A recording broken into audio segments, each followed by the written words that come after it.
Yeah, okay. Now we understand that you're going to be sending us in some questions. We've got a question up already, but we're going to start off just by giving you a little bit of information about the course, and then we'll move to the questions a little bit later on. So the courses that we've got here at University of South Wales, we've got some courses at undergraduate level and postgraduate level. Undergraduate level, we've got some undergraduate single honours courses, so in psychology or sports psychology, applied and developmental psychology, and some major minor combinations. All of those courses are accredited by the British Psychological Society, and all of them have a very similar structure. So we cover modules in research methods, then modules that kind of introduce the different core areas of psychology that are required by the British Psychological Society, and then we specialise and look at some more applied psychology options. At postgraduate level, we've got courses in clinical and abnormal psychology, health psychology, we've got some play and therapeutic play, we've got behaviour analysis and therapy, and business psychology are kind of main areas of expertise when it comes to the psychology course. We've got students from all sorts of different backgrounds, including international students from Europe, but also from the rest of the world as well. And we're a very friendly community here in psychology. I think what we've got is a situation where we kind of support our students really well through a number of different aspects of the course. We've got a couple of mechanisms that work in particular, including the cohort tutorials, which is a weekly tutorial that happens during the undergraduate courses where we kind of keep an eye on you, make sure that you're progressing, as well as the best of module system, which we'll talk about a little bit later. We noticed the questions about assessment, so we'll talk about that a little bit later. So one of the positive things about coming here to Treforest is the training that you'll get in applied aspects of psychology. So, for example, we've got substantial laboratories where students do research on driving, such as driving and the effects of alcohol or other things which affect your cognitive function. We've got laboratories which are based around neuropsychological testing and exploring EEG, electroencephalogram, which is the electrical activity in the brain. So we've got a wide range of resources which students use in order to become involved in research, and we do pride ourselves in teaching first-class research skills in an applied environment. One of the other positive things about the University of South Wales and Treforest is that we've got a new scheme called the Psychology Plus scheme, and this is where we offer students the opportunity to enhance their skill base and their knowledge by doing extracurricular activities. And by that we mean they could have a placement in our autism clinic, which would involve them working with children with autism. They could work in a research placement with some of our very active research staff.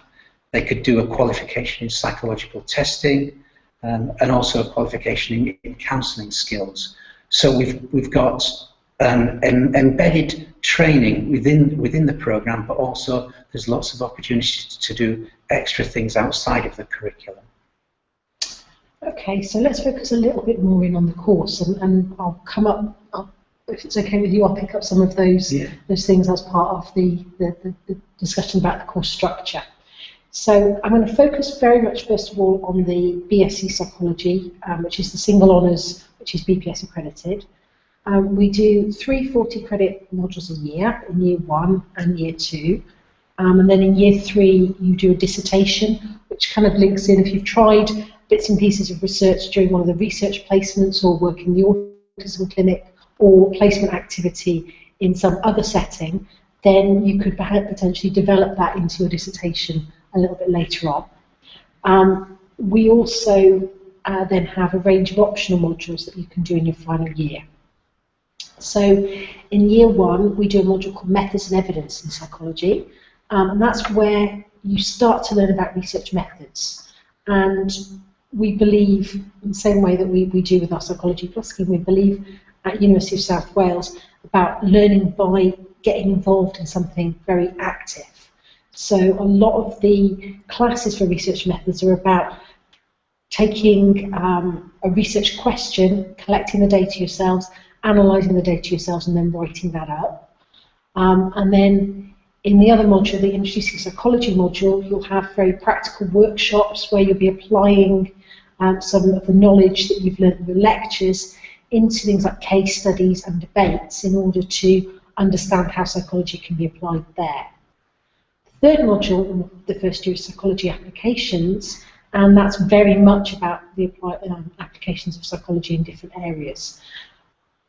Most people think of psychology as working within settings like mental health or forensic psychology, but psychologists also work with people who've got physical health difficulties, so perhaps they've got chronic health conditions. They also work in occupational settings in terms of promoting different kinds of consumer behaviour, and PsychApps covers a lot of that content and introduces you to some traditional and non-traditional careers for psychology.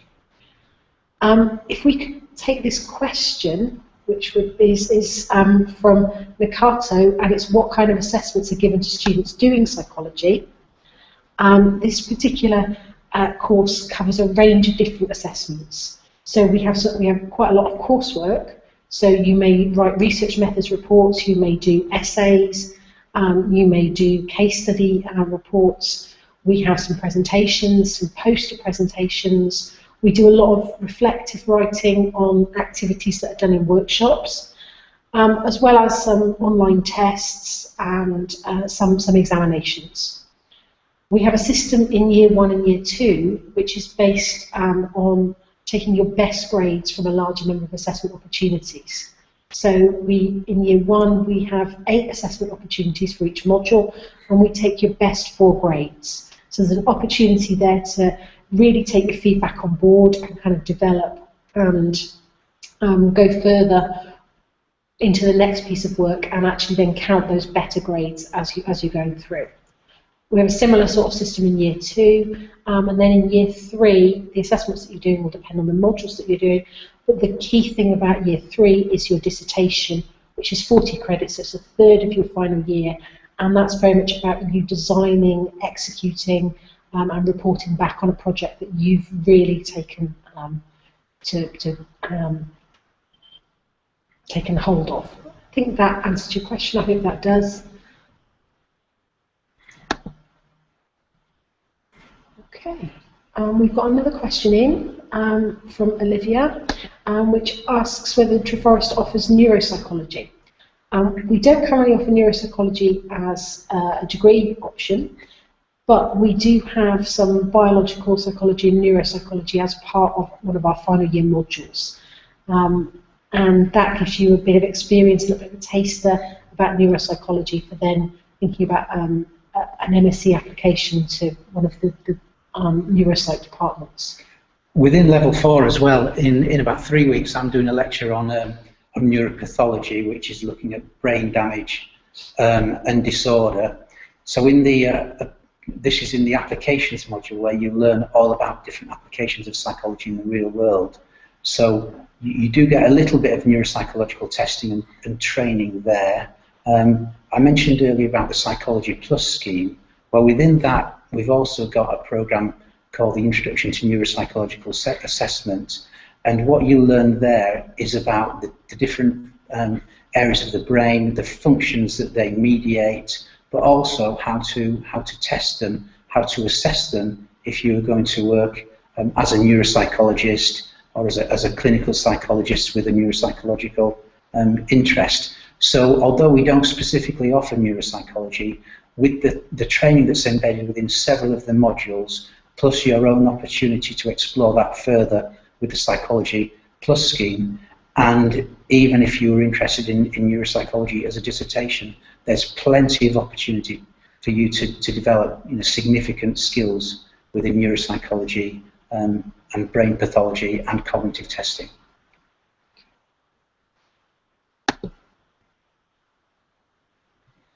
Okay, currently we don't have any more questions in, so feel free to submit your questions if there's anything you'd like to know. However, we're going to give you some information about some of the most frequently asked questions within... Oh, fantastic. Thanks, Amy. Amy's just popped in with a question: which optional modules are offered in the third year of the degree? So if we take that question, and we'll give you an answer on that. At the moment, we've got modules, your dissertation, and then you take 4 options. We've got modules in biological psychology and cognitive neuropsychology. We've got a module called memory, development, function and dysfunction. We've got a health psychology module, modules in occupational and business psychology. We've got modules in clinical psychology and psychopathology, forensic psychology, and we've got 2 sports psychology modules, advanced issues in sports psychology and applications of psychology in sport. We've got 3 kind of broad-based developmental modules, so we've got psychology of aging, development in adolescence and adulthood, and then 2 10-credit modules that are taken together, play and development and the way children think and learn. And we've got modules in, we've got person and place, which is psychology of identity and environmental psychology, and we offer anomalistic psychology, which is the psychology of paranormal phenomena, and it's quite unusual in psychology departments here in the UK. But it's not all about ghost hunting, it's actually about taking a scientific approach to the study of paranormal phenomena. Within the team, we've got sports psychologists, we've got cognitive psychologists, we've got educational psychologists and health psychologists, and even Rachel, forensic psychologist. So we've got a full range of academic experts who lead those specialist modules when you get to level 6. Yeah, I think that's really interesting because we're academic experts, but we're also practitioners as well, because I was just thinking about the health psychology group, and they're actually working with a number of general practitioner surgeries and hospitals and specialist units to promote healthy behaviours and reduce health risk. And they get involved in practical projects as well as research projects. So they're currently working on something looking at the long-term psychological impacts of diabetes. They've been looking at some of the consequences of problematic drinking and trying to encourage people to be more healthy in their eating. So they're working very much at that applied end that you were talking about earlier with the Psychology Plus scheme and the applications. That's seen in some of the activity that the health psychologists are doing. Sports psychologists have also been involved in applied sports psychology practice. So here at Treforest we've got 2 sports psychologists, Ross Hall and David Shearer, both of whom have worked with elite athletes. Ross has done some work with elite golfers. He's currently working with the Youth Academy at Cardiff City Football Club, and he's worked with a number of Olympic teams. So both Ross and David have went to the Beijing Olympics, and Ross was at London 2012 with the men's GB handball team. So they've actually worked with elite athletes, and they can see what the needs of an athlete are, and they convey that in their final year modules in sports psychology. In the applications of psychology in sport module, you actually do the opportunity to look at an athlete's needs. So you actually analyse the needs that an athlete has by kind of interviewing and observation, and devise a kind of intervention plan for working psychologically with an athlete. So that's a really great opportunity if you're interested in sports psychology, either as a degree or even if you're interested in it as an option within your final year, to look at how you might be able to apply psychological techniques to working to improve somebody's performance. And in addition to that, all the staff here publish academic papers, they write books, and at the moment I've got a level 5, a second year student who's helping me write up an article based on an evaluation of a suicide prevention and telephone helpline. So we try to encourage students to get involved with us and with our research, but we are all involved in the applied world of psychology as well as the research world and the education world as we're all academics and lecturers. I think the way that we get our students involved is kind of evident in the progression of our students from undergraduate through to postgraduate. because we have a number of students who go on to do PhDs, following on, kind of progressing on their undergraduate projects. I'm just thinking about the 3 individuals who are going to be joining us to get involved with developing student journal and developing some of the other Psychology Plus activities, all of whom are graduates from the university and have come through to do PhDs in different areas. Am I right in thinking, are you going to be involved in, you supervise law for MSc? Yeah, that's right. Yeah. So that's one example there of somebody that's gone from MSc through to PhD. Yeah, there's a student that started with us who's a mature student, about 30 years old, started with us 3 years ago. She did very well in a degree, got a first-class degree, and then she applied for one of our studentships, and she was successful, and now she's doing a PhD. So from somebody that has a family and thought education had passed her by, she decided to apply for university, worked very, very hard, and now in 4 or 5 years' time she'll be a doctor of psychology. So certainly if you've got the drive and the motivation and you work very hard, with us you can finish your degree, you can then go on to a master's degree, and with a little bit of luck and a lot of hard work you could end up studying for a doctorate with us. I think that obviously not everybody's going to be keen to study doctorates, although that's one progression. We've got a range of other progression routes, haven't we, in terms of careers. So the MSc programs that we were talking about earlier, with the clinical and abnormal psychology and the health psychology, the play and therapeutic play, the business psychology, that's one of those courses where we have a lot of students from different backgrounds who come through onto that course, who've got some who've got a very strong business background, some who've got much more of an academic background and an interest in business psychology, and then the behaviour analysis and therapy. All of those courses attract international students. Oh, marvellous. Okay, thanks, Olivia. In terms of facilities, what facilities does the psychology course offer, and are there any placements, work placements or work experience involved in the course? Absolutely. We've got some labs here at Treforest that are very well equipped, accredited by the British Psychological Society, and part of that accreditation is to do with the lab provision. We've got some labs where we have physiological testing. We've got driving simulator, we've got eye tracking software, we've got interview rooms, as well as the usual kind of teaching rooms that you would expect, and access to online materials. All of the students that come on the courses that would like a placement in the autism clinic, we have 6-week placements that are at the sort of first level, and then there's a possibility to progress into other placements as you're going through the course. If you're not wanting to get involved with the autism clinic, then we've got a range of other placements that we offer with the voluntary sector here in South Wales. We've got some really good links with organisations like Victim Support and Bernardo's, as well as some of the mental health and substance misuse charities. And we've placed students in those settings in the past. We've also placed students in different businesses. So we had some students a couple of years ago doing a psychology and practice placement with Lloyd's TSB, looking at a very particular project that they were interested in getting involved with. So hopefully that answers some of your questions.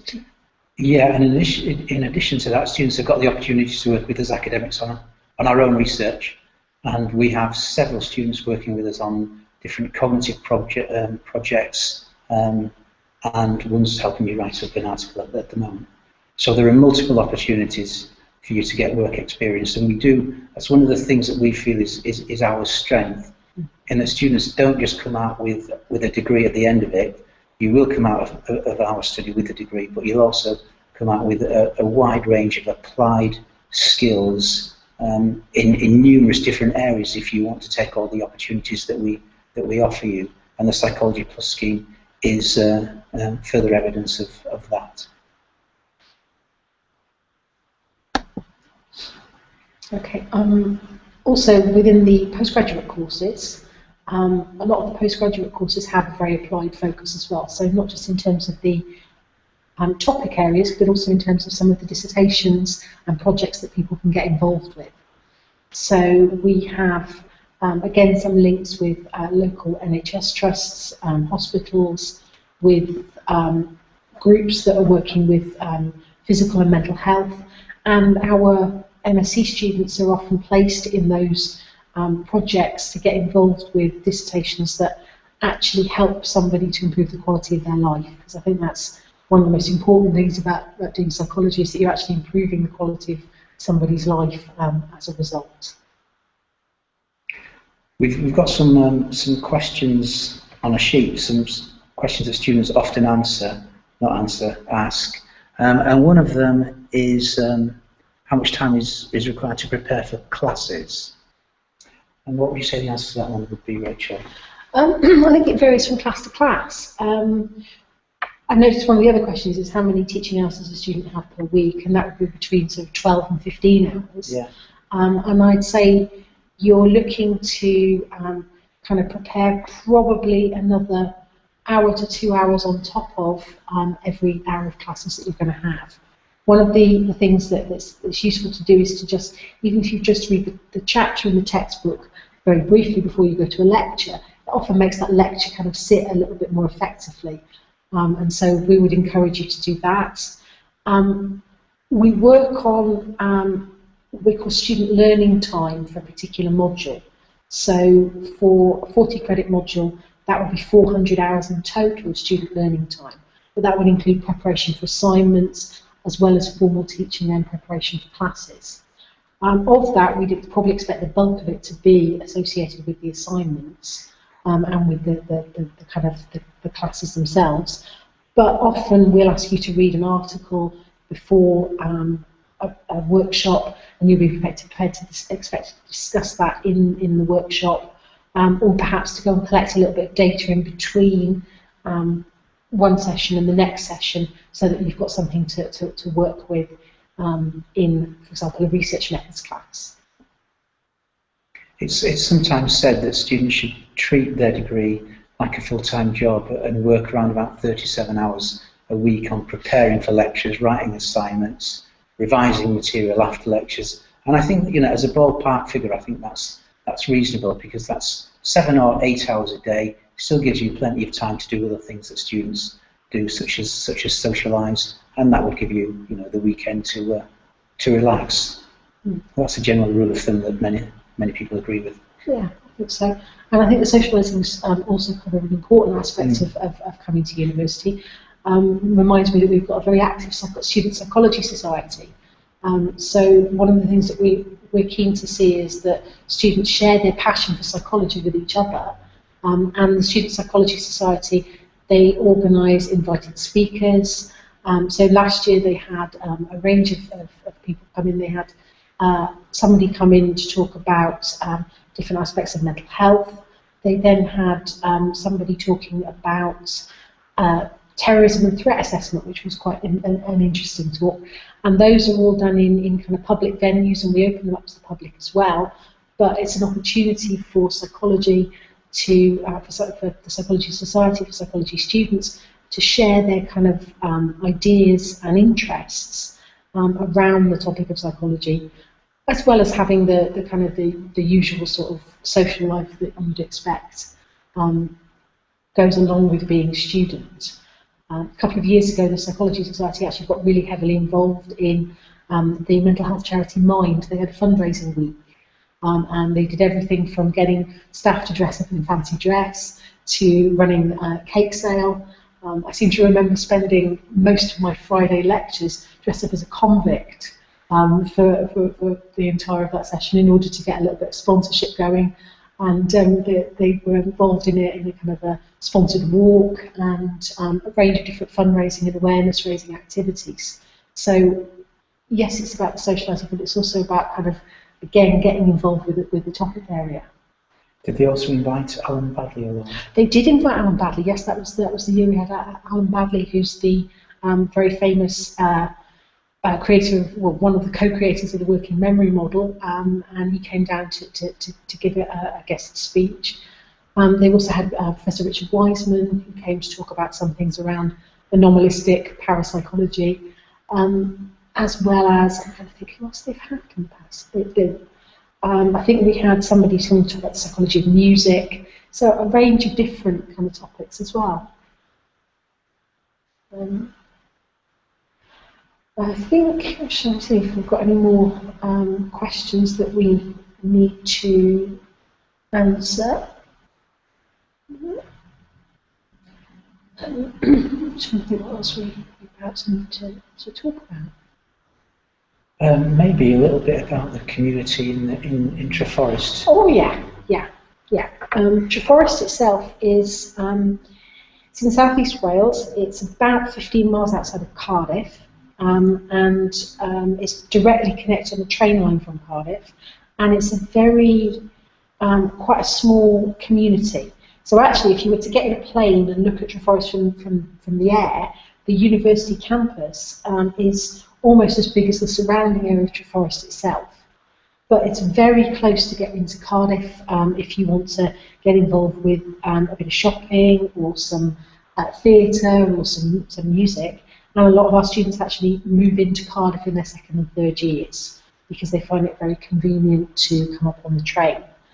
We're very close to Pontypridd, which is a smaller town, but again, that's where a lot of the students will move into, and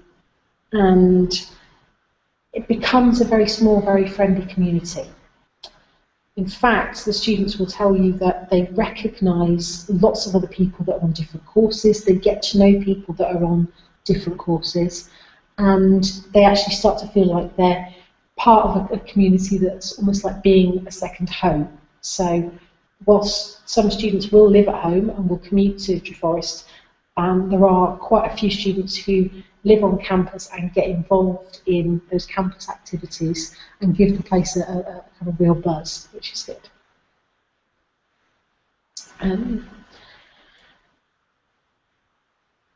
I suppose we could talk a little bit about career progression for psychology in general, couldn't we? Yeah, we could. Yeah. Do you want to? Yeah. So it's the case that very few people that studied psychology as a degree actually go to being professional psychologists. I think the percentage may be 15–20%, something along those lines. But one of the important things about studying a psychology degree is there are many transferable skills that you will gain, which are relevant for all different kinds of careers. So one of the things that you'll do, you'll learn about research, you'll learn about critical thinking, you'll learn about how to investigate things, you'll learn about how to write reports, write examinations, present material. So there are a whole range of transferable skills that you'll learn from doing your psychology degree. Now, some people will want to take those further and go on to a professional career in psychology, but other careers that graduates go into would be maybe something to do with health and social care. What are some of the other routes that students go to after their degree? I think a lot of students still want to get involved in some of those helping professions. Yeah. But students would also get involved in perhaps helping people in slightly less direct ways by perhaps supporting those in the workplace through human resources. There's quite a number of students now who go into teaching and social work. Those would be possible sort of career developments. We're also seeing, I suppose, an emergence of interest around psychology of the internet and getting involved in kind of online communication, working for communication companies, but also working for kind of organising things like what makes an effective online sort of shopping experience. And Amy has just come back in with a question in terms of getting a master's to become a psychologist. Well, Amy, it depends on which kind of psychologist you want to be. You've mentioned a child psychologist, and that would be, in terms of professional careers, that would be in educational psychology. Some of the careers in psychology are at master's level, and some are at doctoral level. And educational psychology is at doctoral level, so that would be a sort of 3-year doctorate after you've completed your degree. But what we usually advise is that you complete your degree, you get some experience because the application process is very competitive. So you use what you've learned on some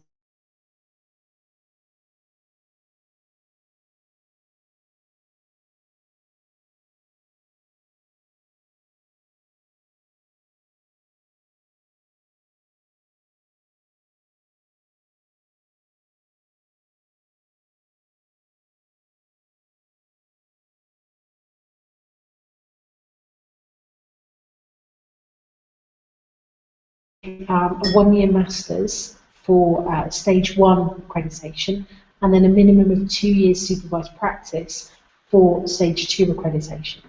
So the BPS, generally speaking, require you to do about 3 years worth of training, and generally speaking, require you to have done a bit of experience before you get onto that training. But the actual format of how that works depends on the different career opportunities.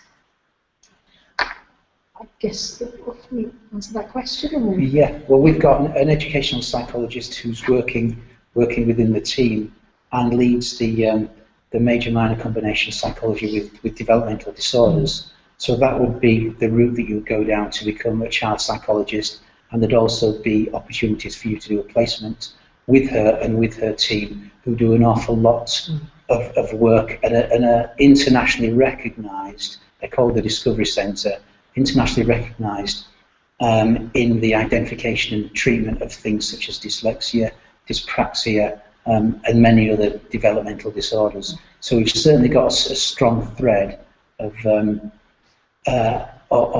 training and lecturing, which would put you, in good stead to become an educational psychologist in the future. But with all professional psychology, it's a long route, and you need to work very, very hard. Yeah, I think what would help there as well, though, would be to get a placement in our autism clinic. Yes, indeed. Because that would be an opportunity to get some relevant experience, work experience under your belt before you left undergraduate study, and then that makes you more competitive for that doctoral level education study for educational psychology. Okay, thanks for your question, Amy.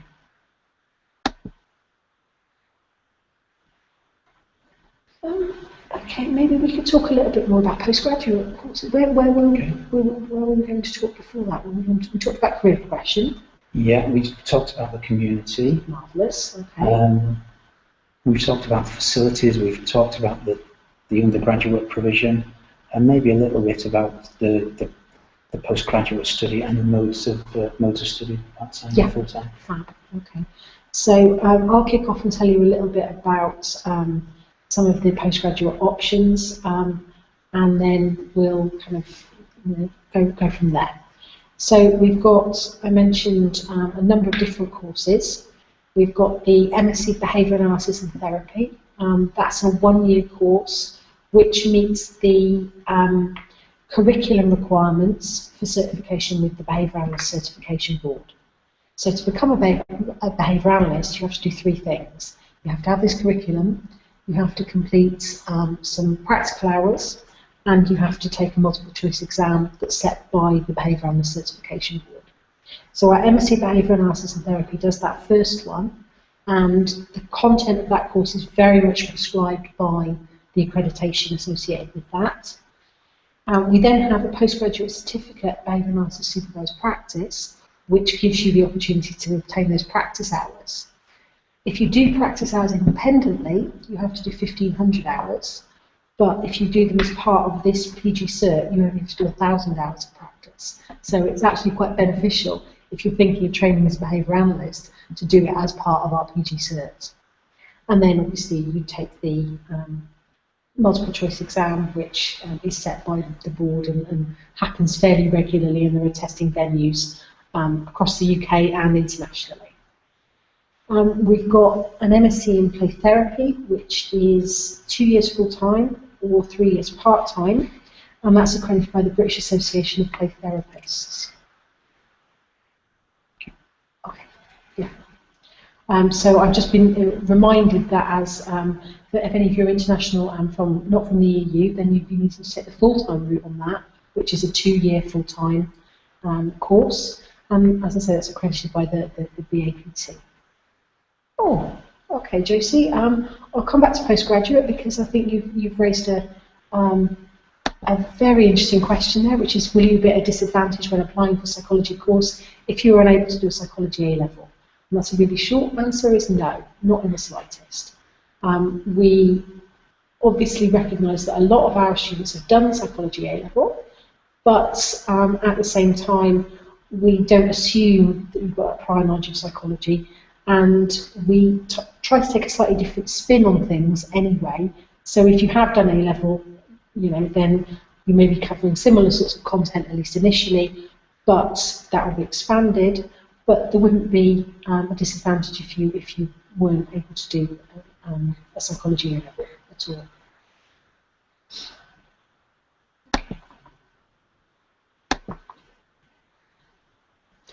Okay, so we talked a little bit about some of the postgrad courses. Shall I carry on, or do you want to jump in? Or? Well, the other postgraduate program is, or one of the other ones, is the MSc in business psychology, and that is full-time for international students. And within that, what you learn about is all the applications within industry of psychology. So, for example, what use would behavioural techniques be if there are issues within a particular workforce that explore things such as selection and recruitment, how to identify the most appropriate people for the appropriate task, all those kind of things. So that's about giving you a master's level grounding in the psychological applications within a business environment. Yeah. Yeah, there's the MSc in clinical abnormal. The MSc in clinical abnormal, yes. That's 1 year full time, so would be eligible for both the EU and non-EU international students. And it covers all different aspects of psychopathology. It looks at diagnosis, assessment, and intervention. Has a lifespan approach, so we're interested in how different ages can kind of look at and experience psychopathology and how they're perceived by mental health professionals. Because often what's considered to be mentally healthy or not healthy might change across the course of the lifespan and could be interpreted differently. So when you're young or middle-aged, perhaps not processing information effectively might be considered an indicator of psychosis. However, if you were to develop that as an older adult, it might be an indicator of dementia. And how do you determine the difference between those two? I actually teach a little bit of the clinical abnormal. I teach on the addictions, dependence and deviance module, and talk about forensic psychology and aspects of forensic psychology as addictive behaviours, which is always quite fun because that module looks at dependence on substances, but also dependence on things that are related to substances.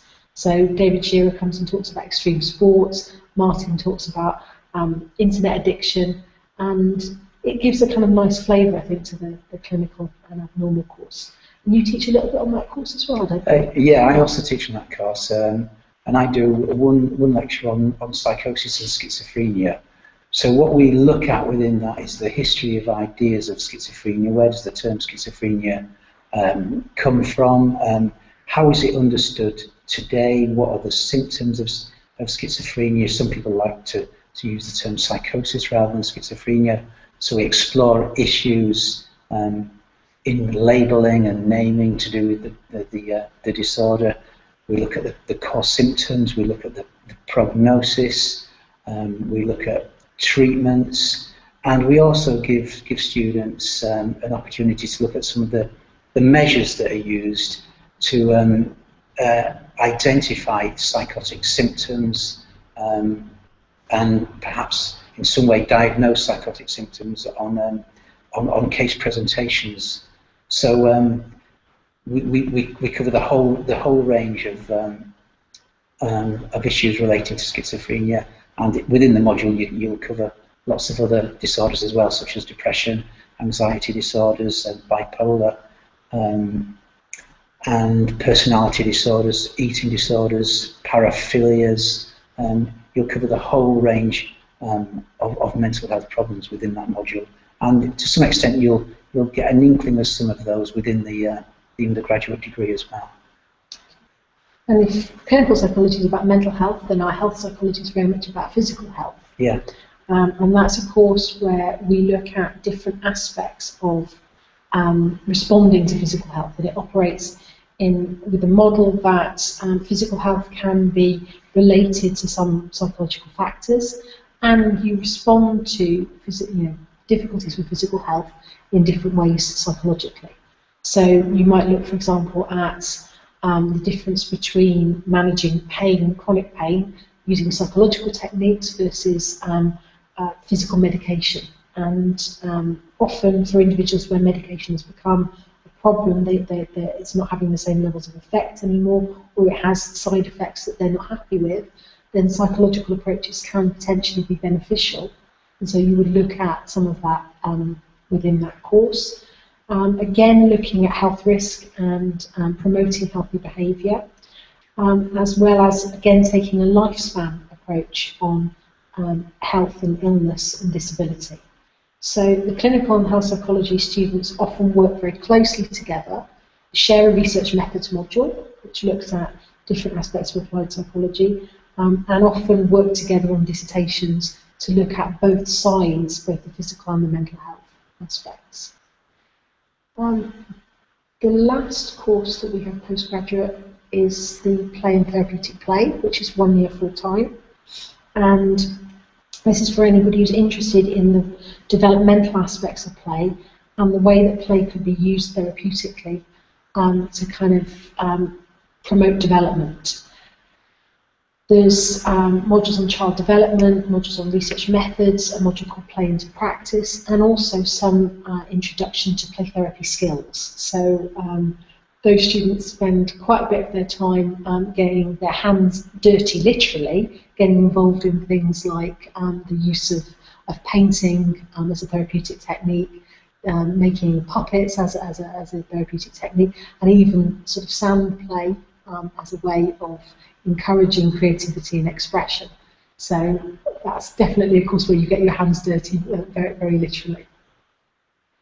I think we've covered now undergraduate courses, we've covered postgraduate courses.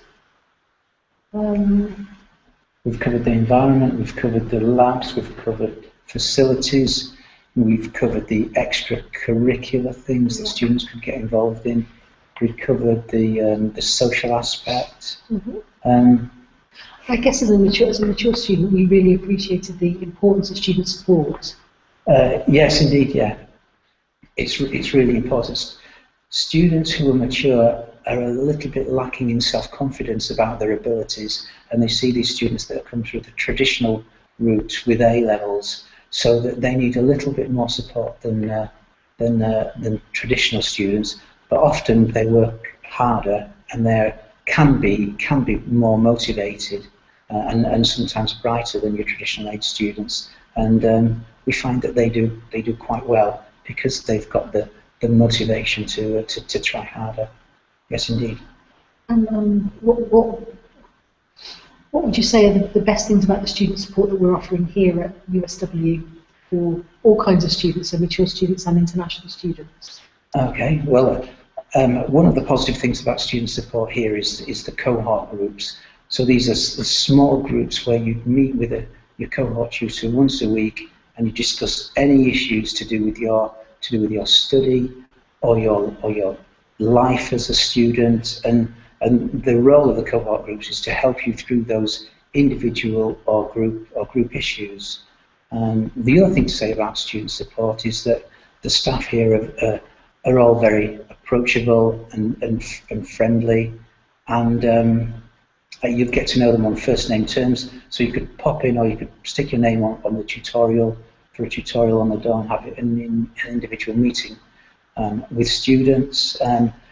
But you've also got a supportive culture from other students, postgraduate students, PhD students, students in levels 5 and 6. So it's a culture of mutual support, which is one of the positive things about the University of South Wales. Okay, thank you. Okay. Oh. Any final questions?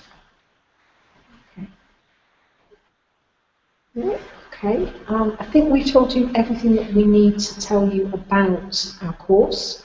But obviously, if you're seeing this not live and you have any questions that you'd like to have answered that we haven't covered, if you want to get in touch with us through the links that we've been providing, we'll be happy to either direct you to a source of information or to answer your questions personally. We're always happy to receive inquiries from individuals who might want to get involved in studying. Okay. Okay, thank you very much. Thank you very much for listening.